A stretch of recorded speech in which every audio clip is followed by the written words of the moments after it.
بسم اللہ الرحمن الرحیم۔ سوال: انسانی زبان کتنے ذائقے چکھ سکتی ہے؟ جواب: 4۔ نمکین، میٹھا، کڑوا اور کھٹا۔ سوال: کون سا پھل کھانے سے جسم میں پانی کی کمی پوری ہوتی ہے؟ جواب: تربوز کھانے سے۔ سوال: وہ کون سی نماز ہے جسے آدھی بھی پڑھ لیں تو بھی ثواب پورا ہی ملتا ہے؟ جواب: سفر میں پڑھی جانے والی نماز۔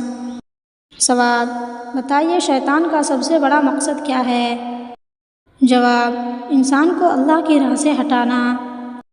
سوال: زمین پر کتنے سمندر ہیں؟ جواب: 5 سمندر ہیں۔ سوال: وہ کون سا گناہ ہے جس سے دنیا ہی میں پکڑ ہوتی ہے؟ جواب: ظلم کرنے سے۔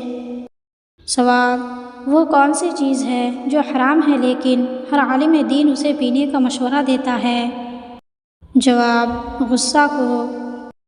سوال: کون سا گناہ کرنے سے نعمتیں چھن جاتی ہے؟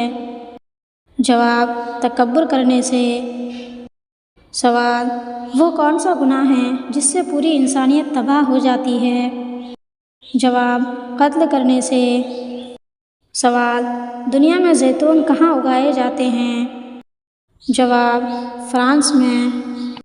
سوال: خانہ کعبہ کی اونچائی کتنی ہے؟ جواب: 54 فٹ 9 انچ۔ سوال: بلی کا گھر میں بچے دینا کس چیز کی علامت ہے؟ جواب: دولت آنے کی۔ سوال: اسلام کے ابتدائی دور میں کتنی نمازیں فرض تھیں؟ جواب: 2، فجر اور عصر۔ سوال: خدا تعالیٰ کا ذاتی نام کیا ہے؟ جواب: اللہ۔